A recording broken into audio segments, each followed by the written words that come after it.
So నిజంగానే మేము అంటే బయట మేము అనుకుంటూ ఉంటాం ఇండస్ట్రీకి సంబంధించిన వ్యక్తి అంటే పిల్లలకి చూడడానికి వీళ్ళకి పెద్ద టైం ఎక్కడ ఉంటుంది అనుకుంటాం కానీ లేదు అంటే అనుకున్నదంతా రాంగ్ అని చెప్పి మీరు అది ప్రూవ్ చేసినారు నిజంగా అంటే పిల్లలకి మనం ఎంత టైం ఇవ్వాలి వాళ్ళతో ఎంత టైం స్పెండ్ చేయాలి అన్నది ఎవరెవరు బిజీ షెడ్యూల్స్లో ఉన్నా ఫ్యామిలీ టైం అన్నది ఏదైతే ఉందో నిజంగా ఇద్దరు కూడా ఈక్వల్ బ్యాలెన్స్ చేస్తూ ఉన్నారు ఆ విషయంలో మాత్రం సూపర్ అండి మీరు క్రెడిట్స్ టు హర్ లిటరల్లీ నిజమే మీరు ఎంత బిజీగా ఉన్నా అంటే ఫస్ట్ ఆఫ్ ఆల్ అది నేర్చుకోవాలన్న థాట్ తనకు రావాలి కదా డెలివరీ టైంకే ఒక కోర్స్ నేర్చుకుంది డెలివరీ ఎట్లా అవ్వాలి ఏమేమి ఫుడ్ తినాలి ఏంది అదొక కోర్స్ నేర్చుకుంటూ దెన్ పాప పుట్టిన తర్వాత రైట్ పేరెంటింగ్ కూడా నేర్చుకుందామని తనకి ఎందుకు అనిపించిందో మరి స్టార్ట్ చేసింది సో ఆ చేంజెస్ అవి చెప్తున్న విధానం అవి నాకు కూడా బాగా నచ్చినాయి సో స్లోగా నేను వింటూ వచ్చిన ఎట్లా ఉంటే కిడ్స్ ఉంటారు ఏం చేస్తే ఉంటారు అనేది సో నేను ప్రాక్టికల్గా నా పాపతో చూస్తూ ఉన్నా 3.5 years చాలామంది అడుగుతారు ఏంద్రా బాబు మీ పాప అసలు ఫోనే ముట్టుకోదు అని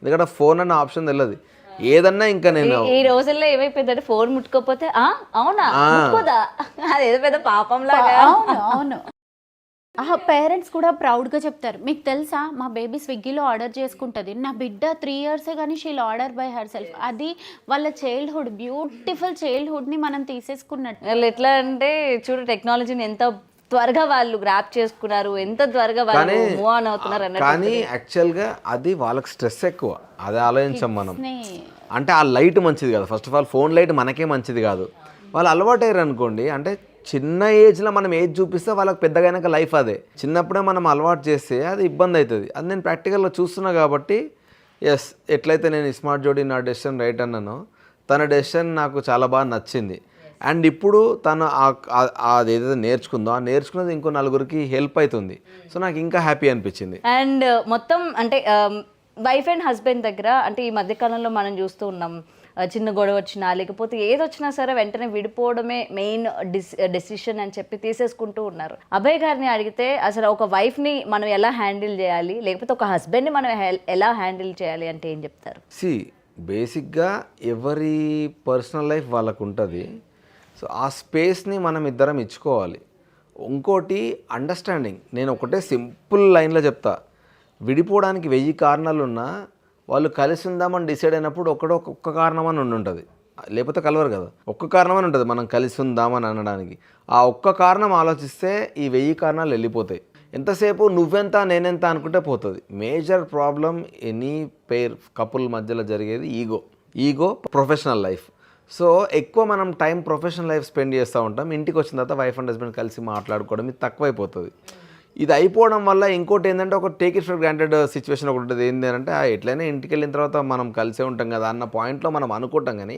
ఇంటికి వెళ్ళినా కలిసి ఉండం జస్ట్ తింటాం పడుకుంటాం అంతే మాట్లాడుకునే టైం తగ్గిపోతుంది సో ఒకరితో ఒకరు ఎక్కువ మాట్లాడుకుంటూ వెళ్తూ ఉంటే ఆ ప్రాబ్లం ఎప్పుడు రాదు అండ్ ఎన్ని ప్రాబ్లమ్స్ వచ్చినా ఒకరు సిచ్యువేషన్ ఏదైనా జరిగితే ఇంకొకరు కామ్ డౌన్ చేయగలగాలి లేదా ఏదైనా ఆర్గ్యుమెంట్ ఇమీడియట్లీ ఎప్పుడు పెట్టకూడదు నా పర్సనల్ పాయింట్ అయితే వైఫ్ అండ్ ఏదైనా గొడవ అయిందనుకో ఓకే కామ్ డౌన్ తర్వాత మాడదాం మనం దీని గురించి అని మనం స్కిప్ చేస్తే దెన్ ఆ తర్వాత కూడా నీకు సేమ్ యాంగర్ ఉందనుకో సేమ్ పాయింట్ పైన అప్పుడు కూర్చొని డిస్కస్ చేసుకోవచ్చు ఎందుకంటే క్షణికావేశాలు చాలా ఉంటాయి దాంట్లోనే మనం డెసిషన్లు ఎక్కువ తీసుకుంటాం ఆ ఆవేశం వచ్చినప్పుడు మనం ఒక స్పేస్ ఇచ్చి కొంచెం టైం గ్యాప్ ఇచ్చినామంటే దాదాపు అది కామ్ డౌన్ అవుతుంది ఇఫ్ ఇన్ కేస్ అది అవ్వకపోతే అప్పుడు కూర్చొని మాట్లాడుకోవచ్చు అండ్ ఆ యాంగర్ కూడా తగ్గుతుంది నువ్వు మాట్లాడే విధానం కూడా చేంజ్ అవుతుంది సో సడన్గా మాత్రం ఏ క్విక్ కాన్వర్సేషన్లో దిగకూడదు అన్నది నా పాయింట్ ఈ 2-3 ఫాలో అయితే ప్రాబ్లమ్స్ ఎక్కువ రావు సో అబ్బాయి గారికి కోపం వస్తూ ఉంటుంది అంటే చూస్తే అంటే ఫస్ట్ టైం ఆయన చూసిన వాళ్ళు ఈయన చాలా కోపంగా అంటే ముక్కు మీద కోపం ఉండే మనిషి అన్నట్టు చూడగానే అనిపించేస్తుంది ఆయన చూడగానే సో మీరు ఎలా హ్యాండిల్ చేస్తారు అభయ్ గారికి కోపం వచ్చినప్పుడు అంటే చాలా స్ట్రెస్లు ఉంటూ ఉంటే బయట షూట్స్లో కావచ్చు ఆయన రెగ్యులర్ బిజీ టైంలో ఇంటికి వచ్చిన తర్వాత మీరు దాన్ని ఎలా హ్యాండిల్ చేస్తారు కోపం యాక్చువల్గా నాకు ఎక్కువ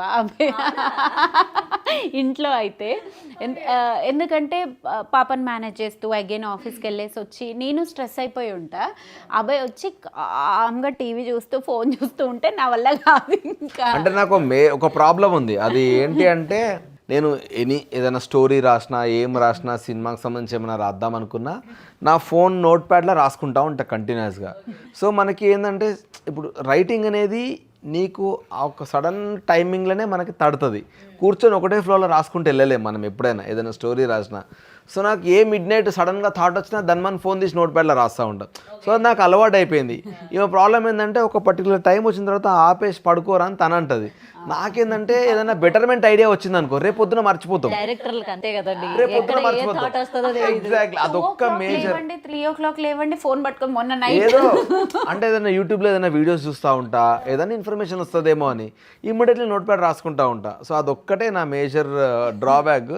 ఆ విషయంలోనే అవుతా ఉంటుంది. ఎప్పుడు ఫోన్లోనే ఉంటారా బాబు. చాలా చాలా అరే ఇప్పుడే కదా ఇంటికి వచ్చింది, ఇద్దరం బిజీగా ఉంటే ఎట్లా. నేను మళ్ళీ అయంతగా స్విచ్ అయిపోతా, ఇల్లు ఫుల్ మెస్ ఉంటుంది. ఇంకా నేను ట్రిగర్ అయిపోయి ఆ పాప ముందు అరవలేం కదా, మళ్ళీ అలా ఫోన్ చేసుకుంటా అంటే లోపల మనకి ఎలా ఉంటుంది. సో మాక్సిమం ఏం చేస్తా అంటే వీళ్ళు పడుకునేదాకా ఆగుతా, వీళ్ళు పడుకునేదాకా వీళ్ళతో ఉంటాము, కలిసి మధ్యరాత్రి భయపడతాడు, ఫోన్ చూస్తుంటాడు, అది జోక్గా చేస్తా ఉంటా, సరదాకి ఫోన్ కావాలి. చూస్తూ ఉంటాడు. నేను నిద్ర మబ్బులో లేచే ఉన్నావా పడుకున్నావా అని కళ్ళు మూసుకొని అడుగుతా. కళ్ళు తెరవగానే ఇట్లా అదే ఊరికే కావాలని చేస్తాను. సో పడుకునే వరకు కలిసి ఇద్దరం కలిసి మాట్లాడుకోవడం, పాపకు తినబెడతాం, పాపను పడుకోబెట్టిన తర్వాత వీళ్ళిద్దరు పడుకున్న తర్వాత అప్పుడు నాకు నిద్ర రాలేదనుకో రాసుకుంటా. ఇంకా వాళ్ళకి అయినా డిస్టర్బెన్స్ అవుతుంది అనుకో, మ్యాక్సిమం బెడ్ మీదే పడుకొని రాసుకుంటా ఉంటా. డిస్టర్బెన్స్ అవుతుందంటే హాల్కి వెళ్ళిపోతా, హాల్కి వెళ్ళిపోయి హాల్లో కూర్చొని రాసుకుంటా. ఇక అది నడుస్తూ ఉంటుంది, 2, 3, 4 ఏదో టైం అవుతుంది. ఆ టైంకి డిఫరెంట్ షిఫ్ట్స్ లో ఉన్నట్టుంటది మాకు ఇద్దరికి. తను 4కి పడుకొని మార్నింగ్ 12కి లేస్తాడు, నేను 12కి ఆఫీస్కి వెళ్తా. ఇద్దరం కలిసి ఉన్న టైమ్ స్మార్ట్ జోడి. ఇంకా స్మార్ట్ జోడి ఎక్కువ టైం డైలీ ఒక హాఫ్ అన్ అవర్. తన ఆఫీస్కి వెళ్ళి వచ్చిన తర్వాత ఒక 1-2 అవర్స్ స్పెండ్ చేస్తాం. కానీ 24 అవర్స్ అయితే ఉండలేం కదా, ఆల్మోస్ట్ ఒక 12 అవర్స్ స్పెండ్ చేస్తున్నాం మేము, మోర్ దాన్ 12 అవర్స్ స్పెండ్ చేస్తున్నాం స్మార్ట్ జోడి. ఎప్పుడో కరోనా టైంలో స్పెండ్ చేశారు. ట్రూ, అవును కరోనా టైంలో, అవును కరోనా టైంలో స్పెండ్. కానీ అప్పుడు భయాలు, కాఫ్ వస్తే ఏమైందో. కానీ ఎక్కువ కొత్త కొత్త వంటలు ప్రయోగిస్తూ దొరికారు కదా, అప్పుడు దొరుకుతారు మనకి హస్బెండ్స్. అవును, మీరు అట్లా ప్రయోగించినారా? అబ్బాయి అండి కుకింగ్ అంతా. మీరు వంట నేను కుక్ చేస్తాను. ఎవరు బాగా చేస్తారు మీ ఇద్దరులో? ఆయనే బాగా చేస్తారు. జనరల్లీ ఆయన బాగా చేస్తారు అని అంటే కాదు ఆయన బాగా చేస్తారు అంటే రేపు పొద్దున్న నాకు మంచి ఫుడ్ దొరుకుతుంది. ఇప్పుడు నేను బాగా చేస్తానంటే రేపు నేను ఉండాలి. సో బేసిక్గా అంటే ఏదన్నా ఎక్కువ ఆలోచించి స్ట్రెస్ అవుతున్నా అన్న ఫీలింగ్ నాకు వచ్చిందంటే నేను కుకింగ్ ప్రిఫర్ చేస్తాను. ఎందుకంటే ఇంకా దాంట్లో ఏ మైండ్ పెట్టలేం. సో నీ ఇప్పుడు చాపింగ్ అయినా కూడా, కట్టింగ్ అయినా, ఏదైనా కూడా మనకి తెలియకుండానే ఆ జోన్లోకి వెళ్ళిపోతాం కదా. సో ఇమ్మీడియట్లీ నాకు ఏదైనా కర్రీ వండాలనుకుంటే యూట్యూబ్లో చూసుకుంటా, నాకు తెలిసిందంటే ఓకే, తెలియదంటే యూట్యూబ్ చెక్ చేసుకొని పాస్ కొట్టుకుంటా, ఒక్కొక్కటి చేసుకుంటా. సో తెలియకుండానే దీంట్లోకి వెళ్ళిపోతా. సో అట్లా చాలా వరకు స్ట్రెస్ మొత్తం వెళ్ళిపోతుంది.